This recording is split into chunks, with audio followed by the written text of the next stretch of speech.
comrade and His Excellency too. Could you just tell us what has been your experience from your day one until this time? All right, thank you very much. I feel very grateful and honored to be in this platform this afternoon. Well, when it regards to my experience as a student through my 100 level, 200 level, and 300 level, I would say that it's been through thick and thin. There's been some challenges as a student, there's been some difficulties as a student, but by the grace of God, I've been able to navigate through employing strategies I think that helped me so far, even to my current position as the current NESA president.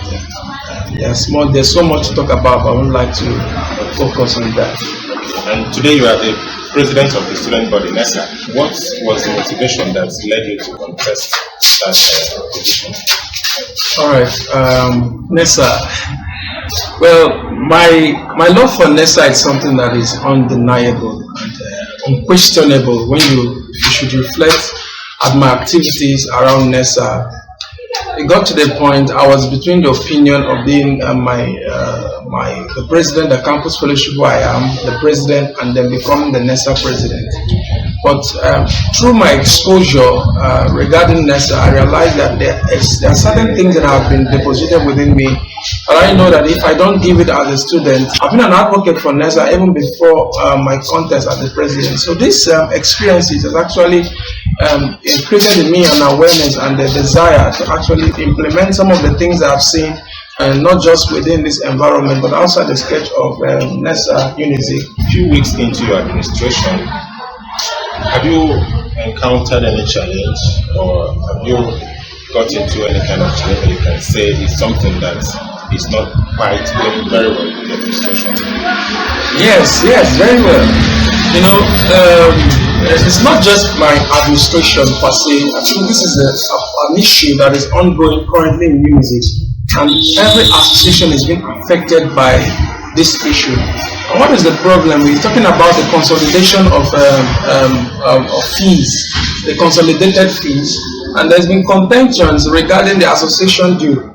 And without this association due, finance is the life wire of every organization. Where there is no finance, you cannot. It doesn't matter your desire, your aspirations, or whatever you have for the organization. There is no way of generating revenue. Even charity organizations require money, finance to be able to fund their initiative, their dreams. So now the problem now is regarding the association dues. Some person says it's been consolidated in the school fees. Another authority say it's not part of the school fees. And now the contention now is how can students, the association as a body, be independent of the school, that is being able to access the fund that is necessary to drive out this positive initiative and changes. In a bureaucratic environment like Unizik, when it takes a very long time to secure funds, even if it's a consolidated account. Taking for example, if I were to go to get a fund, let me say 1,000 naira for basic expenses, just minor expenses, would you mean I would have to go and write letter to the VC and then it takes weeks for them to approve it? You see, it's not working that way. And then currently, as I speak to you, there's not been a consensus regarding this source of finance. But I believe with the effort of the student union government and collaboration of the faculty presidents, we are working towards ensuring that there is an autonomy of association fees and faculty fees, and then I think with that way we'll be able to mitigate the problem proper. Let's go into the process that brought you into this office. Okay. On the election day, did you sponsor any kind of free transportation for students to the department? Yes, I would say yes. Okay. In Nigeria, as of now, any kind of inducement, financially, promissory, or even material that is expected to motivate the voter to vote for a particular candidate and not for the rival candidate, or even to abstain from voting entirely, is considered as vote buying. So don't you think that by sponsoring a free transportation for the students that are coming to vote on that day, that in one way or another we can actually turn that to be vote buying in you guys? All right, thank you very much. When you are organizing something like an election, for instance, there are some, particularly my target for the free votes was to ensure that students actually, let it not be that the complaint, the reason why students don't come out to actually vote is because they are lacking, because some students complain that they don't have transport to come and then do the election or whatever. You understand? Because they feel for them this is not something, and then there's the general lukewarmness or lackadaisical attitude of students to actually enter when it comes to things that has to do with the decision of not just affecting them but affecting in general people. They feel that they tend to be lackadaisical.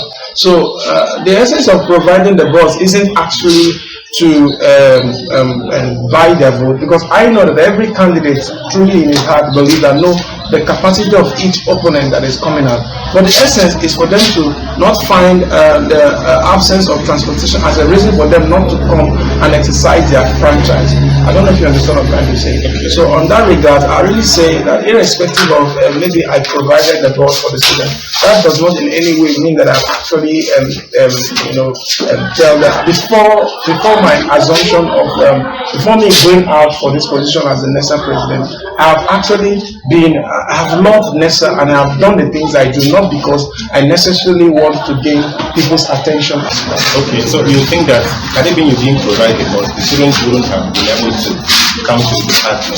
So if I may ask, have they stopped coming for lectures since after that day? Because I'm sure you are not sponsoring the program any longer. No. So have they stopped coming for lectures because no one is sponsoring bus or free bus for them? Now, you pointed out something. You said lectures. That's the primary thing why we are here. Do you understand? And then the priority student plays with regards to lecture, you cannot compare it to the priority student plays when it comes to something like election. You understand? So now, most students, when it has to do with lectures, they have to be there. Even if it makes them training, but they don't. The issue now, when it comes to things like election, they don't feel this is something that would affect them directly.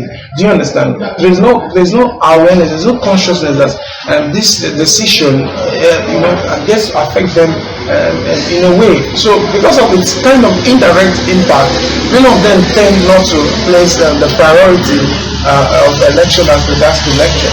I don't know if you understand what I'm trying to say. Even I must say that that is the issue of lackadaisicalness is not just common or particular to economics department. I think in the general Nigerian youth doesn't really understand what it means to actually vote.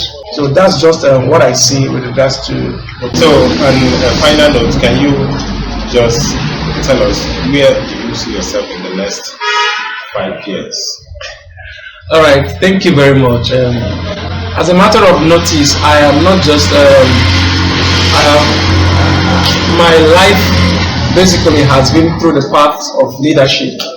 You understand? So, what I call it, I don't know, but in the next 5 years, I'm actually see myself in the business environment. I think in the next 5 years, I see myself being not just in the business world, but also in the business world as a leader. You understand? So leadership tends to be, I cannot really with certainty tell the future, but I see myself in the part of business and the part of leadership also. So you are dumping politics, as it were. Yeah, politics. I think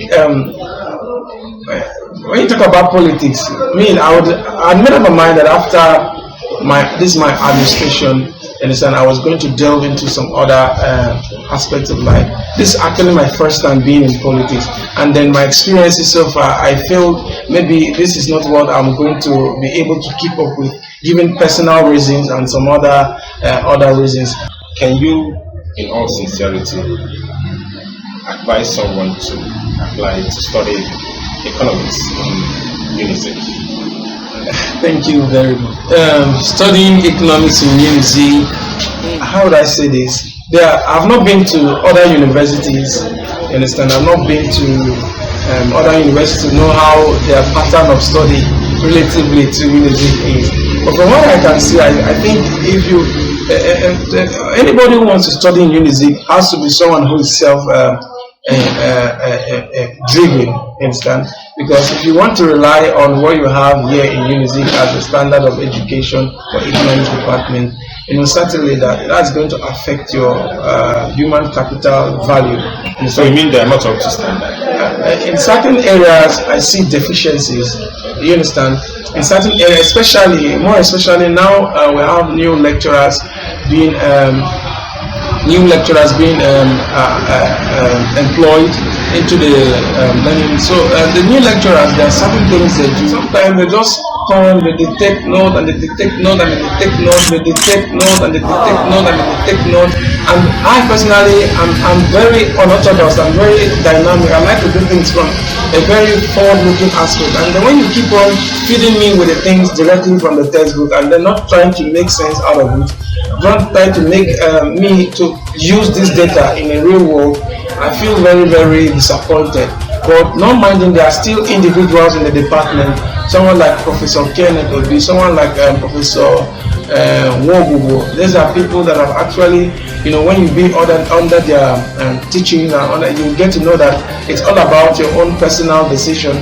As a student, you learn in class, it's your own duty to put your own extra mile, and then I think that way, if that be the case, the economics department is still good for no one more to learn. An average person who wants to gain an average knowledge about what economics is about, I think the department is not a bad idea for the person. You just mentioned 2 lecturers, and maybe as the best of them, and you're trying to say that some of them are not qualified, right?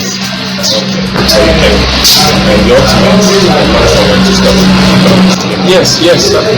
Thank you so much, Mr. President. Yeah. We hope to have you some other time. Thank you very much. I would still like to be here some other time, maybe some around, not with just me, but more of a student being, because one of my desire is to, like I said, creating a platform for societal impact where students can see, where people can express themselves, express the ideas and the initiatives they have. I'm really honored to be in this platform.